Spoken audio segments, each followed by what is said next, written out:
தெய்வம் நீ என்று உணர் யூடியூப் சேனல் உங்களை அன்புடன் வரவேற்கிறது.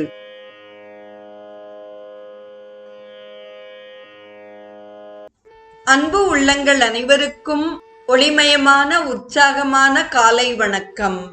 செங்கதிர் தேவன் சிறந்த ஒளியினை தேர்கின்றோம், அவன் எங்கள் அறிவினை தூண்டி நடத்துக என்ற சூரிய பிரார்த்தனையுடன் இன்றைய நிகழ்வு உதயமாகிறது. இன்றைய ஸ்ரீ சௌரம் நிகழ்வில் சாம்ப புராணத்தின் 6ஆம் அத்தியாயம் குறித்து நாம் சிந்திக்க இருக்கிறோம். இப்பகுதியில் சாம்பனுக்கு நாரதர் கூறும் உபதேசத்தை நாம் சிந்திப்போம்.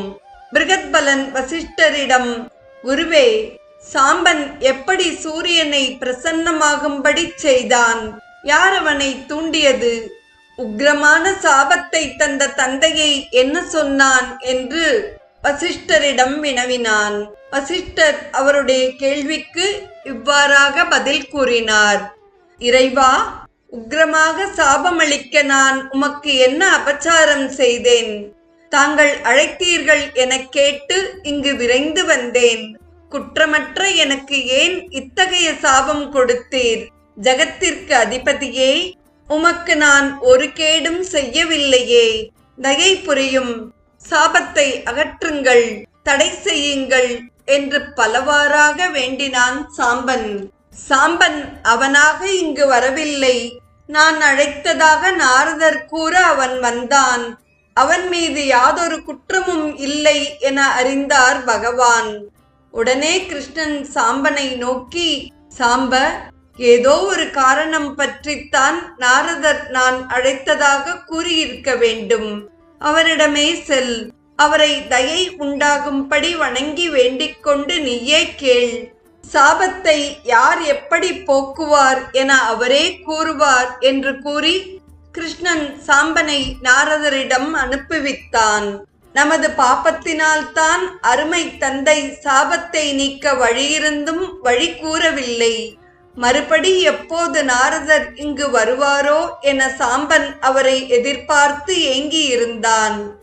வெகு நாட்கள் சென்ற பின் துவாரகையில் வீற்றிருக்கும் வைகுண்டநாதனை தரிசிக்க நாரதர் தற்செயலாக வந்தார். இதே தக்க சமயம் என சாம்பன் வினயத்துடன் நாரதர் திருவடியை வணங்கி வினவினான். பிரம்மபுத்திரரே, தாங்கள் சர்வஜன், லோககுரு, எல்லா உலகமும் செல்பவர். தங்களை வணங்கி நிற்கும் எனக்கு அருள் புரியும். தாங்கள்தான் எனக்கு ஒரு நிச்சயம் கூற வேண்டும். எல்லா தேவர்களாலும் துதிக்கத்தக்க தேவர் யார்? யார் பரமபுருஷன்? யார் அழிவில்லாதவன்? ஏழையின் துன்பத்தை விரைவில் அகற்றுபவர் யார்? யாரை நான் சரணடைவது? மகாமுனியே, பித்ரு சாபத்தினால் உண்டான கஷ்டத்தால் துன்பப்படும் நான் எவரருளால் காப்பாற்றப்படுவேன் என பலவாறு புலம்பினான். அதற்கு நாரதர் சாம்பனை நோக்கி பின்வருமாறு கூறினார். சாம்பனே, உலகை சுற்றி வரும் யான் ஒரு சமயம் சூரியலோகம் சென்றேன். எல்லா தேவகணங்களாலும் சூழப்பட்ட சூரியனை கண்டேன். கந்தர்வர், அப்சரஸ், ராட்சசர் ஆகிய அனைவரும் அவரை சுற்றி இருந்தனர். கந்தர்வர் கானம் செய்தனர். அப்சரஸ்கள் ஆடினர். கைகளில் ஆயுதம் ஏந்தி யக்ஷர், ராட்சசர், நாகர் ஆகியவர் அவரை காத்து கொண்டிருந்தனர். 4 வேதங்களும் உடலெடுத்து நின்றன. அதில் உள்ள ஸ்தோத்திரங்களை கூறி மகரிஷிகள் ஆதித்யனை புகழ்கிறார்கள். திரிசந்தியா காலங்களும் அழகான தேவதா ரூபமெடுத்து வஜ்ரம், நாராசம் முதலிய ஆயுதங்களை ஏந்தி அர்கனை உபாசிக்கின்றனர். ஆதித்யர், வசு, ருத்ரர், மருத்துக்கள், அஸ்வினி தேவர் மற்றும் உள்ள தேவர்களும் பானுவை திரிசந்தியா காலங்களிலும் உபாசிக்கின்றார்கள். ஜெய ஜெய என கூறிக்கொண்டு தேவேந்திரன் அங்கு நிற்கின்றான். பிரம்ம, விஷ்ணு, ருத்ரர்கள் சுபமான ஆசீர்வாதத்தை கூறுகிறார்கள். அருணன் எனும் சாரதி ரதத்தை ஓட்டுகிறான். பச்சை குதிரை உருவமெடுத்த 7 சந்தஸ்களும் தேரில் பூட்டப்பட்டிருக்கின்றன. ராக்னி, நிக்ஷூபா என அழகான 2 மனைவிகள் அவர் அருகே இருக்கின்றார்கள். மற்றும் எண்ணிறந்த தேவர்கள் அவருக்கு பல வகையாக பணிவிடை செய்கின்றனர். பிங்களன் தண்டநாயக்கன் என்ற இருவர் துவார பாலகர்களாக இருந்து அவரை சந்தோஷப்படுத்துகின்றனர்.